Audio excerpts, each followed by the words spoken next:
pessoal? Tudo bom? Ó, eu estava rodando todo o fundo ali, e no fundo, principalmente aqui, ó, nesse setor, tá um escurinho, mega tranquilo de paz, altas pessoas meditando, outras no celular. Galera, a gente vai falar de socioemocional. Eu sou o Bruno Pilbelli. Ali é o meu Instagram, se alguém quiser me seguir depois. Eu sou professor de filosofia e sociologia há mais ou menos 14, 15 anos.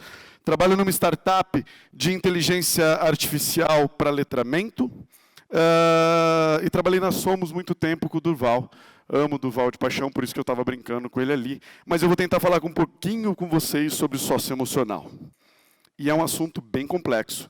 Eu vou usar um pouquinho da filosofia, então eu vou pedir para vocês um pouco de paciência filosófica. E aí, só para começar a falar, como eu vou usar termos filosóficos, eu quero um pedido de favor para todos vocês. Filosofia não quer responder absolutamente nada. Eu não quero responder absolutamente nada filosoficamente para vocês. Eu quero somente que vocês se questionem, ok?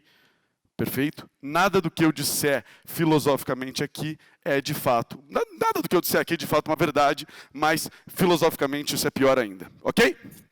Primeira pergunta que eu quero fazer para vocês, eu queria que vocês me respondessem abertamente. Por que vocês se tornaram volunteer? Por quê? Calma aí que eu pego o microfone e vou até vocês. Não sei como que eu vou fazer isso.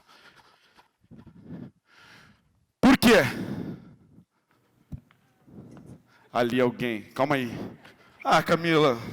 Eu trouxe o celular, você traz o microfone, a gente... Ali, ó. Por que você quer ser uma volunteer? Por amor. Amor pelo próximo. Amor pelo próximo. Caraca, pesado. Você? Como a Camila comentou, acho que o inglês mudou a minha vida e de muitas pessoas que eu tive contato na ONG. Então, eu quero para empoderar também as pessoas. Mudar a vida das pessoas, empoderar as pessoas. Exato. Que legal, maneiro. Mais um. Ali... Tá. Ok, qualquer um. Desculpa. Você fala próximo. Você é a próxima da próxima pergunta, que é bem mais difícil. Boa tarde. É porque é uma experiência nova para mim. Eu gosto muito dessa coisa de descobrir e de aprender coisas novas com outras pessoas de outras realidades. Quando você fala experiência nova, de dar aula, de ensinar. Exato. Legal. Pessoal, que interessante, né? Amor, empoderar pessoas e por ser uma experiência nova. O mais incrível que vocês talvez possam pensar, e de novo eu dou aula há 14 anos, é o quanto as pessoas têm um caminho, o quanto que seres humanos têm um caminho muitas vezes complexo, um caminho que muitas vezes eu vejo como simples, eu vejo como complexo, mas as pessoas têm caminhos em que a gente entra nesse caminho e a gente vai mudar um pouco desse caminho. E aí eu vou começar a entrar um pouquinho na filosofia, porque eu queria que, para a gente entender esse socioemocional, vocês entendessem 3 coisas especificamente. A primeira coisa, todos nós somos seres humanos extremamente complexos. Galera, quantas vezes na tua vida você acordou desesperado com algo que você não sabia que caraca que estava acontecendo que você está desesperado? Quantas vezes você está no meio do dia e te dá uma puta deprê e você não sabe o que está acontecendo, você simplesmente fica down, vai ficando down, e de repente você não quer mais trabalhar. E quantas vezes do nada você está eufórico, que você chega na tua empresa às 8 da manhã, bom dia! E você está super feliz. E por quê? Por que a gente varia tanto? Por que a gente muda tanto de sentimento? Por que acontecem uma série de coisas dentro da gente que a gente não tem noção do que está acontecendo? Pessoal, vocês provavelmente são um pouco mais velhos dos alunos do que vocês vão trabalhar. Provavelmente nem todo mundo, mas tem uma boa maioria que sim. E vocês sendo mais velhos, ainda tem isso. Imagina quanto mais jovens você pega. Imagina os dois. Imagina a quantidade de sentimentos, emoções e coisas que surgem lá dentro e que a gente não tem a menor noção de como fazer. E o que fazer.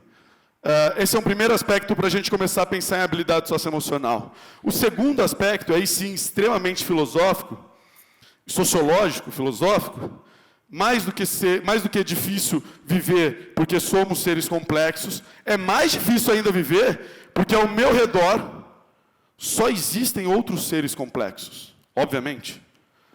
E muitas vezes a complexidade desse ser humano não está alinhada com a complexidade desse outro ser humano.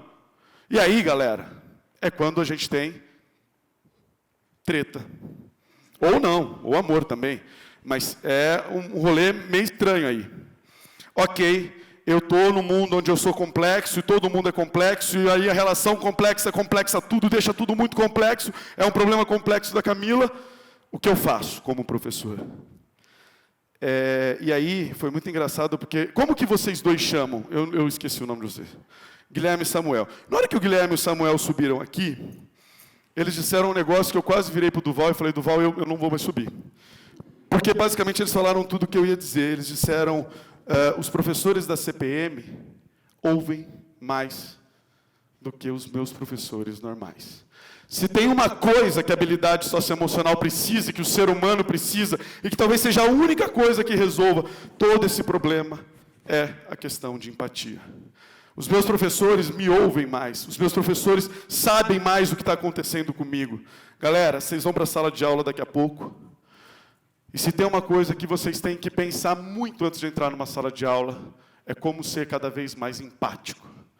O que é empatia, e é um conceito bem complexo da gente explicar, empatia talvez é se colocar no lugar do outro, sem julgar. É saber que o outro está passando por alguma coisa, sem julgar. E não necessariamente oferecer uma ajuda. Se tem uma coisa que todos nós adoramos fazer quando alguém está contando um problema, é oferecer ajuda. É dizer, ou dar uma frase meio motivacional, mas, por exemplo, eu me divorciei há 2 meses, e aí todo mundo vinha para mim e falava assim, mas pelo menos agora tem ano novo, depois carnaval, relaxa. Não é assim, amigo. Ou as pessoas, quando eu falo, te faço esse divorcio, a primeira coisa que as pessoas querem perguntar, mas você está bem? Ok, pergunta. Mas, muitas vezes, o que a gente mais precisa no momento em que você conta um problema para alguém, é simplesmente que você seja ouvido. Mas nós temos uma vontade desesperada, louca e insana de falar. Como a gente tem uma vontade louca e insana de falar, eu quero quebrar alguns paradigmas de vocês, começando por um negócio que é a complexidade da existência, e um negócio que chama existencialismo, que grandes filósofos estudam, mas que vai dizer mais ou menos o seguinte. Quando vocês acordaram hoje pela manhã, vocês imaginavam que a gente ia se encontrar? Não. O que eu falei aqui pode ser uma grande baboseira ou não, você pode gostar ou não, mas mudou um pouco do que você é. O fato de a gente ter se encontrado talvez lá fora e um sorrir para o outro, mudou o que a gente é. O fato é que tudo está interligado. Seres, animais, pensamentos, outros seres humanos, isso tudo está tudo interligado. E a existência de tudo isso mexe com a existência de todas as outras coisas. E isso torna um bagulho muito complexo. Muito complexo. É por isso que Nietzsche é tão complexo de ler, Schopenhauer, Sartre, etc. Porque é difícil parar para pensar que todos os meus pensamentos, decisões e atitudes impactam na vida de alguém. Se eu estou entrando na sala de aula, eu obviamente tenho que estar preparado para impactar muito a vida das pessoas. Porque eu tenho 10, 15, 20, 30, 500 pessoas me ouvindo. E eu tenho que levar o melhor impacto para eles. Da melhor forma possível. Inclusive, muitas vezes, parando simplesmente para ouvir. Nesse ano passado, eu tive a experiência socioemocional, entre aspas, mais complexa da minha carreira de professor. Eu tive uma aluna que me entregou uma carta de suicídio. E ela queria se matar no sábado. E foi muito estranho para mim, porque eu dou palestra no Brasil inteiro de socioemocional, e eu li a carta e não sabia o que fazer. Para ser bem sincero, eu chorei a tarde inteira. Porque eu não tinha a menor noção do que fazer. Porque por muito tempo ali, lendo aquela carta, eu me senti um inútil, pedagogicamente, humanamente, ser humano, sei lá, tudo. E hoje essa menina ela está muito bem, e eu acho que a coisa mais bonita do meu ano novo foi receber uma mensagem dela, agradecendo pelo fato dela estar viva, e toda a complexidade que isso gerou na minha vida. O engraçado é que hoje, todos os problemas, basicamente, eu ajudo ela, eu virei meio que um terapeuta filosófico dela, o que não é bom. Mas é engraçado como mudou completamente a minha vida. Estejam preparados para essa complexidade. Essa carta que eu peguei despretensiosamente na hora do intervalo, mudou completamente o que eu sou e a minha existência. Tem pequenas coisas que mudam tudo. Que mudam completamente tudo. E mudam quem você é, o que você faz e como você faz. E aí, eu pergunto para todos vocês, que acho que é uma pergunta básica, a pergunta inicial. Vocês vão começar agora. Quem quer ser feliz? Só? Precisamos de uma palestra motivacional mais tarde? Quem quer ser feliz ou não? Quem quer ser? Sim? Beleza. Ô Duval, você pega, agora você me ajuda? Eu dei uma tarefa para quem assistiu o vídeo, eu tinha visto hoje pela manhã que só 120 pessoas assistiram o vídeo, que era me responder o que é ser feliz. Então, eu quero começar com aquela moça ali. Duval, levanta a mão que eu tinha falado que você ia fazer. Ali, isso. Tadinha, ela nem quer falar, mas ela vai falar agora. Como que você chama, moça? Flávia. Flávia, o que é ser feliz? Porque você levantou a mão que eu estava de olho em você. Mas a pergunta era outra. Você quer ser feliz? Sim. O que é ser feliz? Acho que é se sentir pleno, assim, ter equilíbrio na vida e sentir que todos os aspectos estão satisfatórios. Calma aí, se sentir pleno. Ter equilíbrio entre todos os aspectos da vida. Ter equilíbrio em... Estou surdo. E que todos os aspectos da sua vida sejam satisfatórios. Caraca! Vamos lá. Ser pleno é uma pose que geralmente eu faço em fotos de balada depois das 4 da manhã. Interpreto ser pleno belamente. Equilibrando. Com todos os aspectos da minha vida bem resolvido, talvez aí fudeu geral, né? Nunca vou ser feliz. Sempre tem um problema. É verdade. Então dá para ser feliz? Dá, mesmo assim. Tem que dar. Tá, deixa eu pegar mais uma pessoa. Tem uma pessoa lá no fundo que está com a mão levantada. Se você conseguir passar o microfone para ela.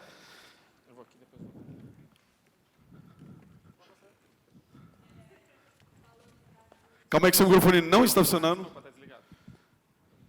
Valorizar. Alô? Aê! Valorizar aquilo que você tem e não o que você quer. Valorizar aquilo que você tem e não aquilo que você quer. Tá bom. Hipoteticamente, você tem namorado? Não. Não, tá bom. Droga.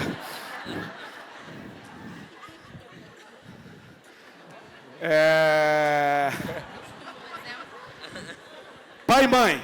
Sim. Pai e mãe você tem, tá bom. Todo mundo tem pai e mãe.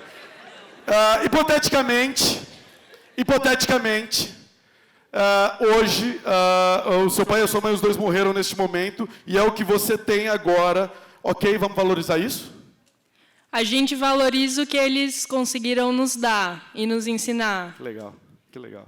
Você é o quê? Qual é a sua profissão? Psicologia. Ah, tá bom, explica. Não pode apelar. Tá ótimo, muito bom, obrigado. Mais uma pessoa, tem um ali no cantinho, ó. Tem um, ferrou. Aqui. Pode ser aqui. É que eu posso só mais uma por causa de tempo, galera. É que já tá aqui com ela. Já tá aqui, tinha tá antes, bom, pode ir. Não, eu só ia dizer que eu acho que a felicidade está bem relacionada com a aceitação. Como que é teu nome? Jaqueline, Com a aceitação do quê, Jaqueline? dos fatos. Dos fatos. Tá bom. Não estou dizendo que você tem que se contentar com a sua situação, mas você tem que aceitar certas circunstâncias. Aceitar certas circunstâncias. Legal. Pessoal, a gente pode falar de vários filósofos sobre felicidade e talvez o que a maioria deles digam é que, de fato, felicidade, como a gente imagina, nem sempre existe.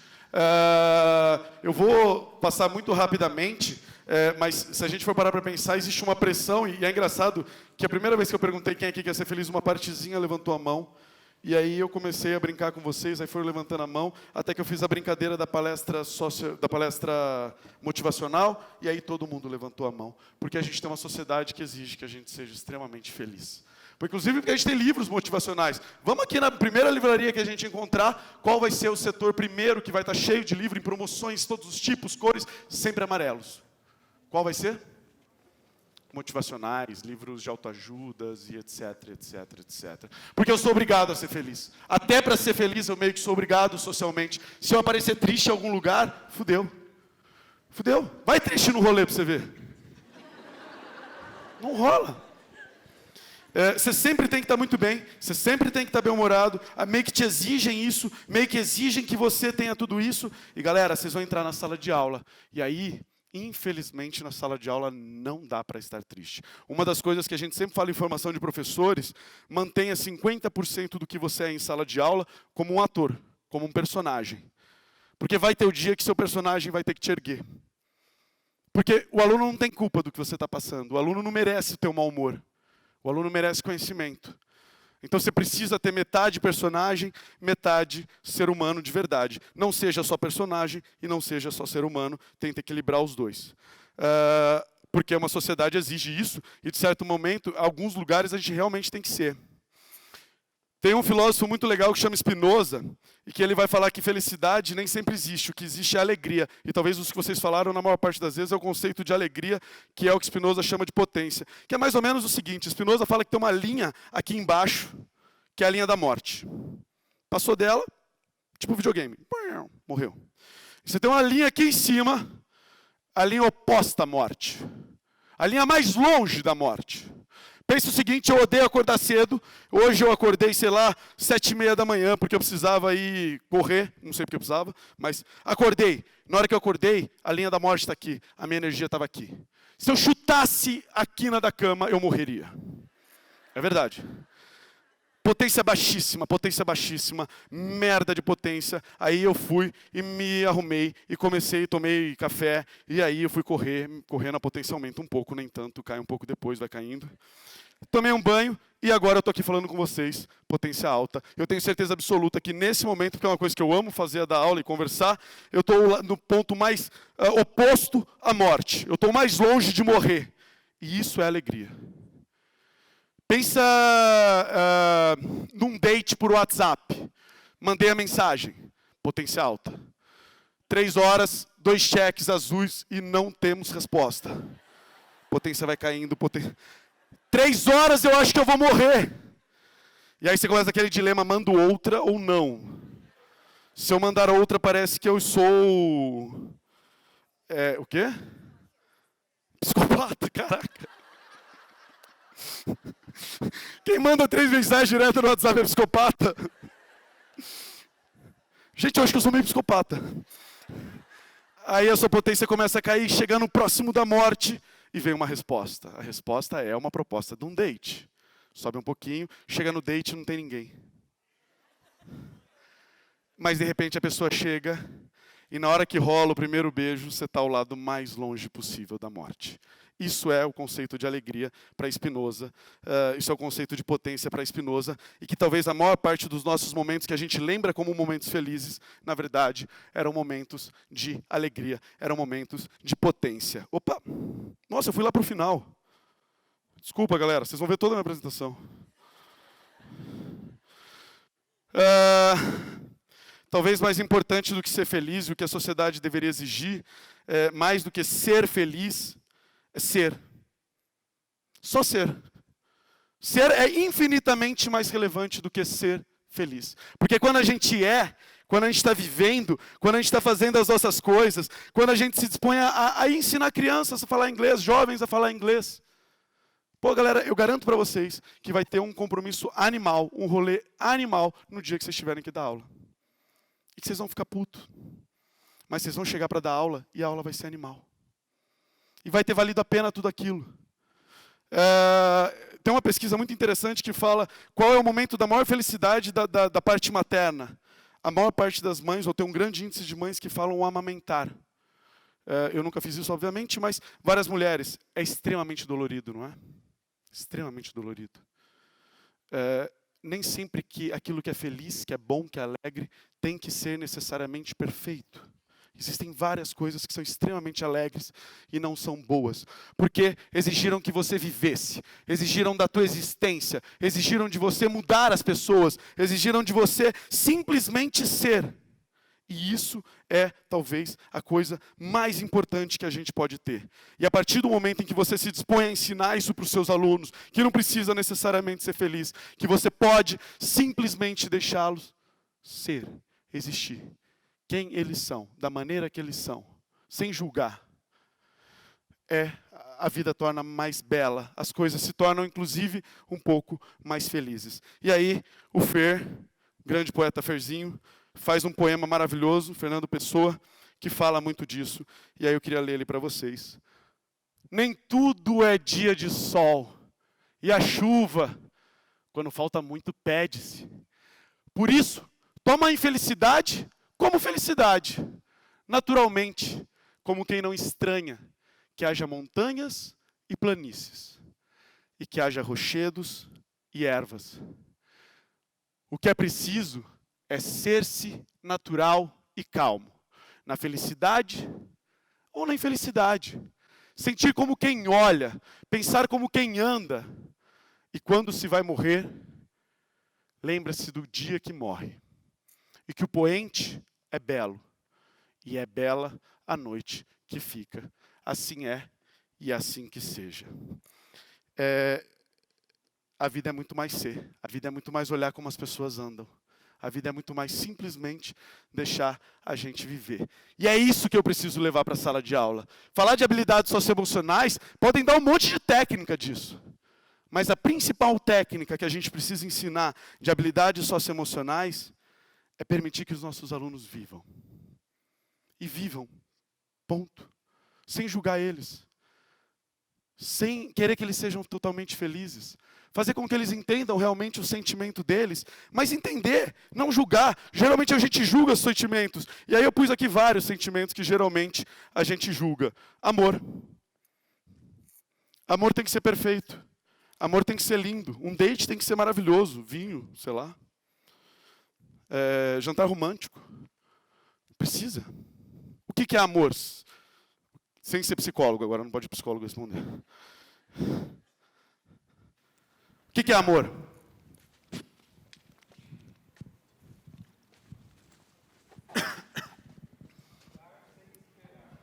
Calma aí, dar sem esperar. E muito nessa linha, acho que também a genuinidade e não a posse. Oi? Ser genuíno, o afeto ser genuíno e não... Não possuir. E não possuir. Tá, dar e não esperar nada em troca. Eu, hipoteticamente, ontem fui jantar num restaurante, sobrou metade do meu lanche, uma pessoa estava com fome, eu dei para ela, eu não esperava nada em troca e eu, sinceramente, não amava aquela pessoa. Eu posso até amar seres humanos, mas eu não amava aquela pessoa. Não sei se é isso que é amor, eu só estou querendo... isso chama método socrático. Eu retruco tua pergunta só para você pensar mais um pouco, tá bom? Não significa que foi para quem que eu respondi? Eu não sei, foi você mesmo, né? Não sei. Eu estou apontando a pessoa errada. Olha, eu... Louco. Calma aí, a sua, ser genuíno sem a questão da posse. Poxa, acho que a gente faz isso mais vezes do que simplesmente amando. Amar, eu não sei o que é amar, eu sinceramente não sei. Ainda mais agora que eu divorciei, né? Nem sei mais. Pode... Tinha alguém ali que ia falar, eu não sei, ali, você, não, calma aí. Mas é que tinha alguém com o microfone já. Aqui ela. Tá. Até que horas que eu posso ir, gente? 2h30. Mais 10, 15 minutos. Ótimo. Nós estamos usando o Google. Ele estava no celular ali, tipo, amar, Google. Não olha o Wikipedia. Pode falar, moça. Bruno, você falou assim... eu não necessariamente amava aquela pessoa, eu não amava aquela pessoa a quem eu dei o meu lanche. E você pratica essa questão do afeto sem o apego com pessoas que você não ama. Mas eu acho que o amor está muito além disso que a gente define. Quando você dá alguma coisa sem esperar algo em troca, como você fez com a pessoa que estava com fome do lanche que sobrou, Você estava, assim, promovendo o amor. Assim como quando você você tem ações de afeto com pessoas que você não tem ligações, que você define como amorosas, você está praticando o amor também. Legal. Acho que isso é Mas amor. eu vou de novo... Perfeito. Nossa, maravilhoso. Mas eu vou te fazer uma provocação, e é só uma provocação. Eu daria metade do meu lanche para minha mãe. Mas eu também daria o meu rim, se ela precisasse. E eu não daria meu rim para aquela pessoa, provavelmente. Mas existem diversas formas de amor, né? Entendo, mas... E aí talvez esse seja o ponto. Por que precisa talvez só ter uma forma? Ou por que precisa ter uma definição do que é amor? É isso. Porque a gente sabe o que é amor. Eu sei o que é amor. Eu sei, por exemplo, e aí agora eu vou fazer uma declaração. Quando eu estou com o Duval, eu sei que eu amo ele. E amo pela amizade, enfim, por uma série de coisas, pelo respeito, tem muito mais conceito do que amor. Eu amo estar aqui fazendo o que eu estou fazendo. Por isso talvez ame dar aula. Eu não sei, amor é muito mais do que isso. Mas quantas vezes você vai ter um aluno que vai ter um problema de amor? E que só precisa talvez ser ouvido. E que só precisa talvez entender a beleza do amor. E talvez entender o que tem mais belo no amor, que é o deixar de amar. O deixar de amar é belíssimo. Está tudo bem que acabou o amor. Eu tenho uma tatuagem, não vai dar para mostrar para vocês, porque não dá para pular no chão, que é essa daqui. Que, vamos ver, você consegue ver o que tem uma aqui? Vem aqui pertinho. Não é claro. Eu ia fazer propaganda do tatuador, não vou. É um casal, ó. É um casal se encontrando. Alguém aqui consegue enxergar alguma coisa mais de longe? Uma caveira. Depende do lugar que você olha, é um casal, depende do lugar que você olha, é uma caveira. É um conceito de um filósofo alemão chamado Schopenhauer, que diz que tudo que você ama está morrendo. Tudo no mundo que você ama está acabando. E aí as pessoas falam, cara, que visão triste. Não. É a visão mais bonita do amor. Porque se eu entendo que aquela turma que eu comecei agora, ela vai acabar. E esse é um dos maiores sofrimentos de professor que dá aula no ensino médio. Todo ano você ganha 200 amigos, todo ano você perde 200 amigos. Mas se eu entendo que minha mãe está morrendo, que minha turma de alunos está acabando, porque vai acabar o curso, e entendo que eu estou caminhando para essa morte, eu vivo isso mais intensamente. Chega hoje na tua casa e abraça alguém que você ama, sabendo que essa pessoa está morrendo. Você vai abraçar ela de uma maneira diferente. Você vai viver com ela de uma maneira diferente. É bonito o que Schopenhauer fala. É triste, mas é bonito. Vamos te correr. Então, que eu já não corri. Perdoar. É outra coisa que é engraçado como a sociedade exige pra caramba que você tem que perdoar todo mundo. Você tem que perdoar todo mundo. Será? Né? Eu no final do ano... e aí eu vou parar um pouquinho para contar a minha vida pessoal. Eu fui casado por 7, 8 anos. Eu era diretor da maior empresa de educação do Brasil. E eu era professor do Ângulo Morumbi há 5 anos. Sempre fiquei primeiro, segundo Ibope. Estava tudo muito bem. E chegou no meio do ano, ali para setembro, auge das eleições e estresse e blá. Eu me olhei no espelho e eu falei, caraca, quem eu sou? Galera, em um mês, eu terminei meu casamento de 7 anos, virei vegetariano, isso não muda nada, pedi as contas na Somos, sem ter outro emprego, e pedi as contas no Ângulo Morumbi, pelo simples fato de que eu precisava me encontrar. E aí, com 2 semanas, eu falei, caraca, eu não era o que eu sou há 7, 8 anos. E aquilo me começou a pesar muito, eu me julguei muito. Eu passei o ano novo me julgando, dizendo, caraca, eu perdi 6 anos da minha vida, 7 anos da minha vida, que bosta que eu sou. E aí eu ouvi uma mensagem de Buda, de um dos ensinamentos de Buda, que falava o seguinte, eu não devo perdoar e nem pedir perdão. Porque quem pede perdão e quem perdoa está se colocando num patamar de julgamento. Eu não posso julgar ninguém. Eu deveria ter compaixão e aceitar que a atitude dele foi necessária para o caminho que ele tinha que percorrer.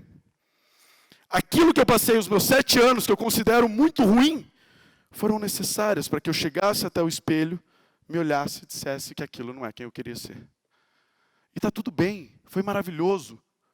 E eu tenho que passar por isso. Eu não posso julgar. Eu não deveria nem pedir perdão para mim mesmo. Porque, às vezes, a sociedade fala que você tem que perdoar para caramba. E nem sempre é necessário. Se olhar no espelho, perguntar quem você é, e ajudar com que seus alunos se olhem no espelho, e perguntem quem eles são, e permita que eles sejam quem eles são, é uma das coisas mais belas da habilidade socioemocional. É uma das coisas mais maravilhosas da habilidade socioemocional. Porque, de novo, eu quero que meu aluno seja algo que muitas vezes ele não é. Ele pode até melhorar, com certeza, mas eu ainda assim tenho que respeitar o sentimento dele. Eu tenho que respeitar os desejos deles, os sonhos dele, mesmo que eu explique para ele que os sonhos deles vão ser muito mais complexos do que de fato eles pensam. Há 3 anos atrás, se você perguntasse meu sonho era viajar o Brasil inteiro dando aula. Eu realizei meu sonho. Eu viajei esse país inteiro. Ano passado eu fui para todos os estados da aula. É muito pior do que eu tinha imaginado. Pegar um voo no Acre, são 6 horas de voo para São Paulo. Eu passei, na semana antes do Enem, eu praticamente não dormi nenhuma noite. Todas as noites eu passava em avião. Eu dei mais de 27 aulas, só na semana antes do Enem, em 27 cidades distintas. E não era assim, Recife, Fortaleza, não. Era Porto Alegre, Brasília, Manaus, Recife, no mesmo dia. Era um negócio bizarro. É muito mais dolorido. Ser uma bailarina pode parecer muito legal, mas é dolorido, sem dúvida nenhuma. E aceitar que todo mundo, inclusive meus alunos, inclusive você, inclusive seu pai, sua mãe, tem sombras e luzes. E eu não preciso apagar minhas sombras. Eu simplesmente tenho que saber controlá-las. Lidar com elas. Todo mundo tem sombra. E é lindo ter sombra, tá? É maravilhoso. As sombras das pessoas, sabe, são lados muito bonitos também. Basta que eu saiba lidar com aquilo. E ensinar as pessoas a lidar com as sombras é uma das maiores habilidades socioemocionais que a gente pode ter. Porque é fácil lidar com a luz. É fácil. É muito fácil lidar com o melhor de cada um. O difícil é lidar com a sombra de cada um. E geralmente a gente pede para as pessoas ocultarem essa sombra, sumirem com essa sombra. E as nossas sombras são muito difíceis de sumir. 3 últimos conceitos para a gente fazer uma reflexão da nossa vida e de tudo. 3 conceitos de Nietzsche. Eu acho que aí eu acabo. O primeiro conceito é eterno retorno. O eterno retorno, para mim, é um dos conceitos mais belos da filosofia. E o Nietzsche ele fala mais ou menos assim num livro que chama Gaia Ciência. É um livro legal para quem quiser ler, porque é um livro em aforismos, então você não precisa ler ele inteiro, você pode ler só, escolhe um aforismo lá e lê só ele. Mas tem um aforismo que é do eterno retorno, que ele vai dizer o seguinte... E galera, só pensem na vida de vocês e pensem no que vocês têm feito de agora em diante. Se aparecesse hoje, na sua frente, uma criatura mágica e te dissesse, você vai viver esse mesmo período que você viveu eternamente. Igualzinho. Aquela lua que você viu ontem, você vai ver ela igualzinha hoje. Até essa aranha que está passando do seu lado, vai passar todos os dias do seu lado. As mesmas pessoas, os mesmos sentimentos, as mesmas conversas, tudo igualzinho. Você, depois dessa criatura te dizer isso, você cairia de joelhos, rangeria os dentes e se diria amaldiçoado?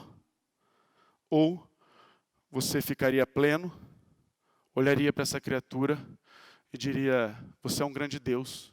Obrigado por me abençoar. A resposta dessa pergunta diz muito de como você tem conduzido a tua vida até agora. Se valeria a pena tudo isso de novo.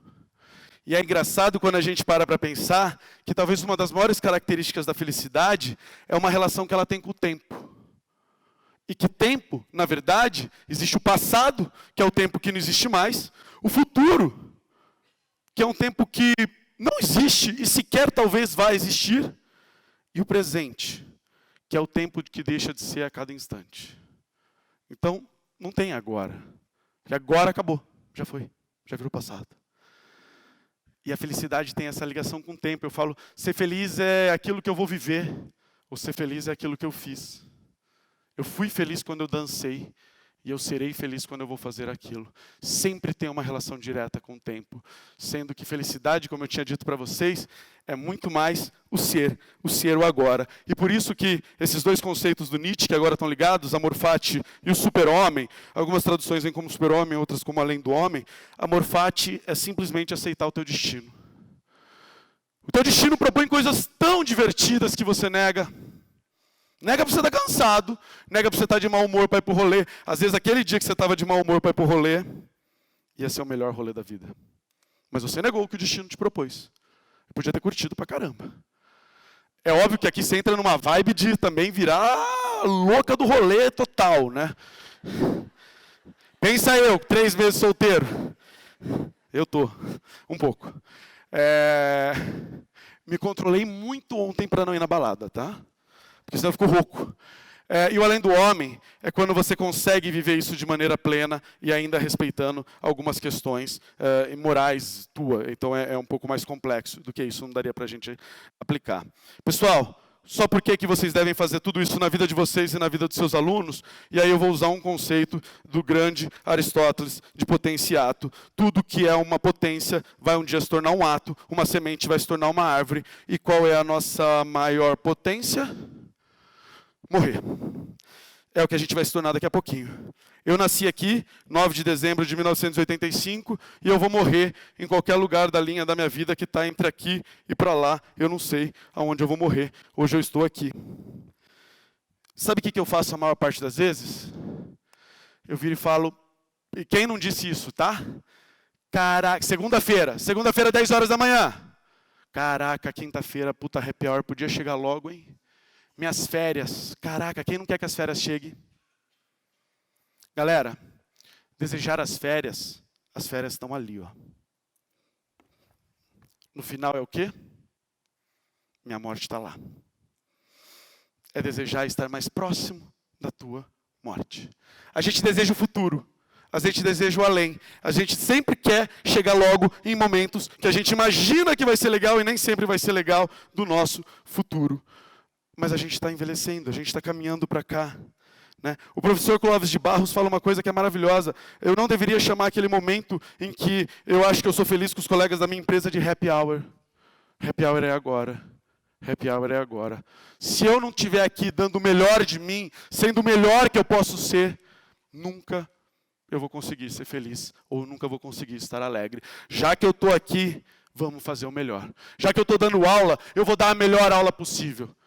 Já que eu estou tendo aula, eu vou assistir essa aula da melhor maneira possível. Eu vou dar o meu melhor. Porque o melhor não pode estar daqui a pouco. O melhor daqui a pouco acaba. E, para a gente concluir agora, galera, é um último videozinho, é um último poema, agora do Mário Quintana. Tem uns sonzinhos aí, obrigado. É um poema do Mário Quintana, que chama Tempo, e que resume tudo isso que a gente falou. Mário Quintana, um cara que teve o azar de morrer uma semana antes do Senna, então ninguém lembra da morte dele. Ele morreu no dia do Senna, se eu não me engano. E ele tem uma frase interessante que fala que ele morreu com 80 anos solteiro, porque ele não queria decepcionar nenhuma mulher. Ele preferia deixar várias esperançosas. O Tempo, do Mário Quintana, é, para mim, um dos poemas mais bonitos em língua portuguesa.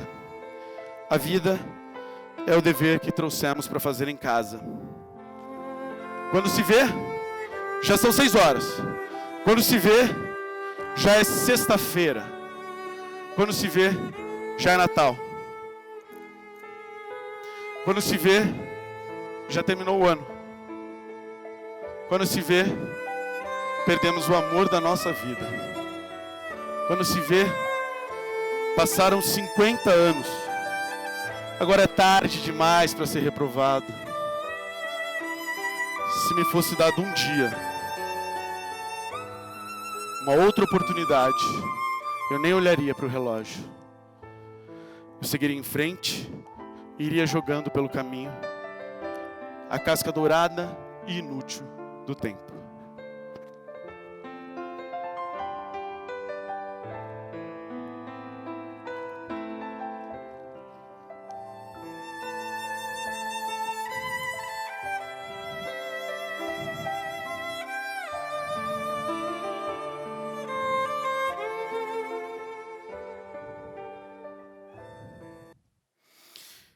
Para terminar, eu vou deixar uma última frase do Nietzsche. Vocês perceberam que eu tenho um amor grande por Nietzsche, que é o que eu espero que seja todas as aulas de vocês.